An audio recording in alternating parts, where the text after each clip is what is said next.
السلام علیکم ورحمۃ اللہ۔ وطر کی نماز میں کچھ غلطیاں ہو جاتی ہیں ہم سے، اور ان غلطیوں کو ہم کسی سے پوچھ بھی نہیں سکتا ہے شرمندگی کی وجہ سے۔ اور بہت سے ہمارے ساتھی ایسے بھی ہوں گے کہ جن کو وطر کی نماز کیسا پڑھنا ہے نہیں معلوم۔ تو آج میں آپ کو بتاؤں گا کہ وطر کی نماز کیسا پڑھنا ہے۔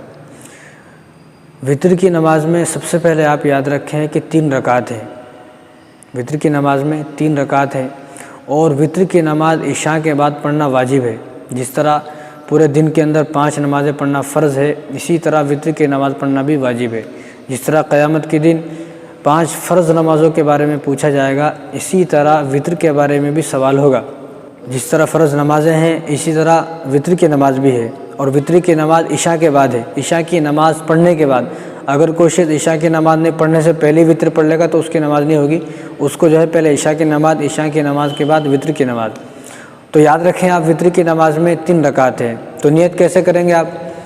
کہ نیت آپ سمجھیں، نیت دل کے ارادے کا نام ہے۔ اب اگر آپ نے صرف یہ ارادہ کر لیا کہ میں وطر کی نماز پڑھتا ہوں یا وطر کی نماز پڑھتی ہوں، تو بھی آپ کی نماز ہو جائے گی۔ اگر آپ زبان سے بولنا چاہیں تو اس طرح بولیں کہ 3 رکعت نماز واجب، 3 رکعت نماز واجب وطر، رخ میلہ قبلے کی طرف اور واسطے اللہ تعالیٰ کے۔ بس اتنا کہنے سے بھی نماز ہو جائے گی وطر کی۔ اگر آپ کو یہ نہیں کہہ سکتے، آپ صرف دل میں ارادہ کر لیں میں وطر کی نماز پڑھ رہا ہوں یا پڑھ رہی ہوں، تو بھی آپ کی نماز ہو جائے گی، یہ کوئی بڑا مسئلہ نہیں ہے۔ آپ نے نیت کی، اور نیت کرنے کے بعد وطر کی نماز، جو مرد حضرات ہیں وہ ہاتھ اٹھائیں گے اوپر تک، جو عورتیں ہیں خواتین ہیں وہ اندر رپٹے میں سے ہاتھ اٹھائیں گی۔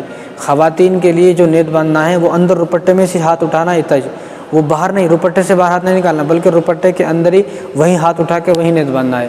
تو جو مرد حضرات ہیں وہ حضرات اوپر ہاتھ اٹھائیں گے اور باندھ لیں گے ناف کے نیچے یا ناف کے اوپر۔ تو جو خواتین ہیں وہ رپٹے کے اندر سے ہاتھ اٹھائیں گے اور سینے پر باندھ لیں گی۔ سینے پر باندھنے کے بعد ثنا پڑھیں گی۔ اور اب سوال یہ ہے کہ بہت سے حضرات یہ پوچھتے ہیں کہ اعوذ باللہ بسم اللہ ثنا سے پہلے پڑھنا ہے ثنا کے بعد؟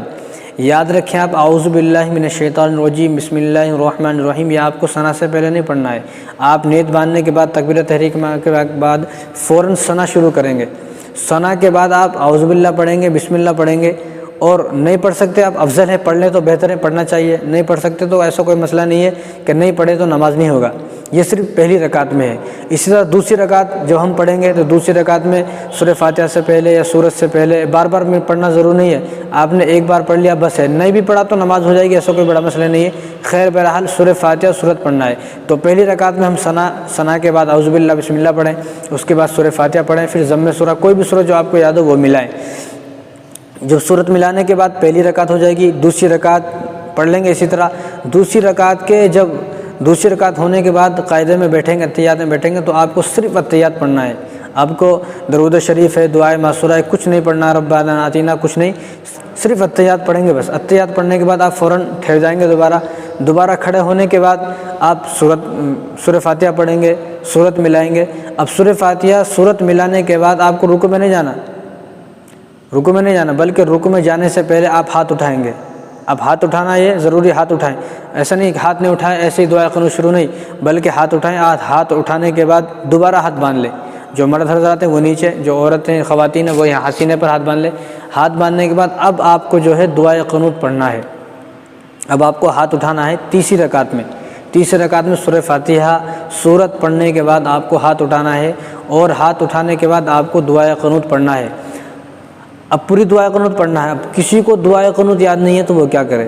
تو دعا قنوت اگر یاد نہیں ہے تو کوشش کرے دعا قنوت کو یاد کرنے کی، کیونکہ یہ پڑھنا واجب ہے، دعا قنوت پڑھنا واجب ہے۔ اس کو ہی پڑھنے کی اور اس کو ہی یاد کرنے کی کوشش کرے۔ اگر کوئی یاد کر رہے ہیں یاد نہیں ہو رہی تو وہ کیا کرے؟ اس کو چاہیے کہ وہ ربنا آتنا فی الدنیا حسنۃ وفی الآخرۃ حسنۃ وقنا عذاب النار یہ پڑھ لے۔ اگر کسی کو یہ یاد نہیں ہے تو دعائے معصورہ اللہم انی ظلمت نفسی جو نماز میں پڑھتے ہیں وہ پڑھ لے۔ اگر کسی کو اللہ نہ کرے کوئی ایسا آدمی ہو جس کو یہ بھی یاد نہیں، اگر کسی کو یہ بھی یاد نہیں ہو تو وہ کیا کرے؟ اللہم اغفر لی، اللہم اغفر لی، اللہم اغفر لی، اس طرح 3 مرتبہ پڑھے، اس طرح 3 مرتبہ پڑھے۔ اگر کسی کو یہ بھی اللہم اغفر لی پڑھنا نہیں آ رہا تو وہ استغفار پڑھے، استغفر اللہ ربی من کل ذنب واتوب الیہ، 3 مرتبہ یہ پڑھے۔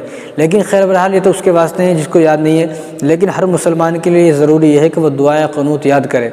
تو یہ آپ سمجھ گئے ہوں گے کہ وطر کی نماز کا طریقہ آپ اچھی طرح سے سمجھ گئے ہوں گے۔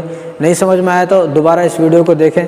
تو خیر بہرحال جو دعائے قنوت پڑھنا ہے وہ تیسری رکعت میں پڑھنا ہے، اور وطر کی تینوں رکعت میں سورہ فاتحہ کے بعد سورت کو ملانا ہے، اس کے بعد تیسری رکعت میں دعائے قنوت پڑھنا ہے۔ یہ مکمل وطر کی نماز کا طریقہ ہے۔ اللہ تعالی ہم سب کو عمل کرنے کی توفیق عطا فرمائے۔